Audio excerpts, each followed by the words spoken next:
Dans cette vidéo, nous allons voir la vraie signification du clip Pookie d'Aya Nakamura. Le clip qui a été littéralement un hit national, voire même mondial, cache bien des choses. Pour découvrir ce qu'il cache et les secrets qu'Aya Nakamura a voulu retranscrire dans sa chanson, restez bien jusqu'à la fin de la vidéo, comme ça vous ne raterez rien.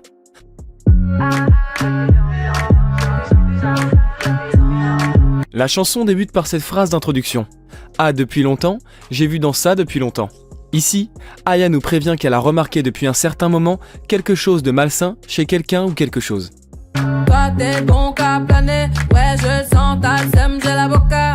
Le premier couplet commence par toi, t'es bon qu'à planer. Ouais, je sens t'as le seum, j'ai la boca. La chanteuse exprime ici que son lien avec toute la consommation de stupéfiants est rompu depuis qu'elle a une célébrité qui fait jalouser beaucoup de gens, comme elle le dit. Entre nous y a un fossé, toi t'es bon qu'à faire la mala. Entre nous, il y a un fossé. Toi, t'es bon qu'à faire la mala. Dans cette partie de couplet, Aya met en avant sa supériorité aux autres dus à sa célébrité. Du sale, allô, allô, allô. Millions de dollars bébé, tu vaux ça. Dans cette fin de couplet, Aya répète 2 fois les mêmes phrases pour bien accentuer le fait que maintenant, un déplacement de sa part pour une performance vaut très cher. Elle précise qu'elle le vaut et sous-entend donc le mériter. Le pré-refrain. Je suis gang hors game.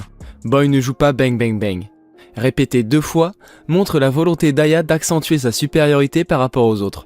Elle déconseille par ailleurs quiconque de venir se frotter à elle. Ah, depuis longtemps j'ai vu dans ça, depuis longtemps x2 fait écho à l'introduction. On comprend alors que ce sont les Pookie qui sont repérés par Aya.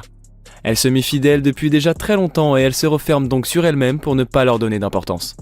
Bye bye, j'ai pas besoin de bye bye. J't'ai barré fort, là j'ai pas le time pour toi. Le deuxième couplet commence par bye bye, j'ai pas besoin de bad boy. Je t'ai barré fort, là j'ai pas le time pour toi. La chanteuse explicite le fait qu'elle se débrouille mieux seule et cela fait écho au couplet numéro 1. On peut aussi supposer que Aya déclare à travers ses textes son attirance pour les femmes en dégradant l'image de l'homme. Barré fort, là tu fais trop d'efforts. Ces bails là, c'est pour les mecs comme toi. Je t'ai barré fort, là tu fais pas d'efforts. Ces bails là, c'est pour les mecs comme toi. Dans cette suite de deuxième couplet, Nakamura nous fait part de l'assaut de plusieurs hommes auxquels elle fait face chaque jour. Une fois de plus, elle rabaisse l'homme pour avouer implicitement son attirance envers les femmes. Ta clé pour des pipettes, ça va claquer. Pour des pipettes, ça va claquer, crack. Ta clé pour les pépettes, ça va claquer. Pour des pipelettes, ça va claquer, crack. Cette suite de couplets nous apprend beaucoup sur la mentalité d'Aya. Elle déteste les personnes vénales et serait prête à en venir aux mains si un jour elle était confrontée à ce type de personnes. Elle dénonce encore une fois de plus les Pookie qu'elle hait profondément. Pour les bombes, ça va grave qu'écra. J'crois que c'est leur ding-dong. La fin du couplet 2. Pour les bombailles, ça va grave qu'écra. Je crois que c'est leur ding-dong. En fait, c'est le dénouement de la chanson, et c'est à cet instant que les faces d'ombre s'éclaircissent. Aya est en fait depuis le début en coulisses d'une représentation publique, et elle doit croiser et saluer de nombreuses Pookie qui sont dans les coulisses et qui prétendent être l'amie de la chanteuse. Elle ne fait confiance qu'à elle-même, et son succès lui montre qu'elle a fait le bon choix.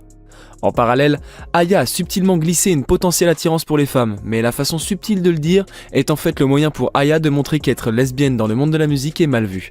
2 derniers refrains, la phrase « Oh, c'est chaud là-haut » répétée 4 fois est la fin de l'histoire cachée de la chanson. Aya Nakamura sort des coulisses et découvre son public en furie. C'est une sorte de remerciement rendu à son public qui clôt la chanson.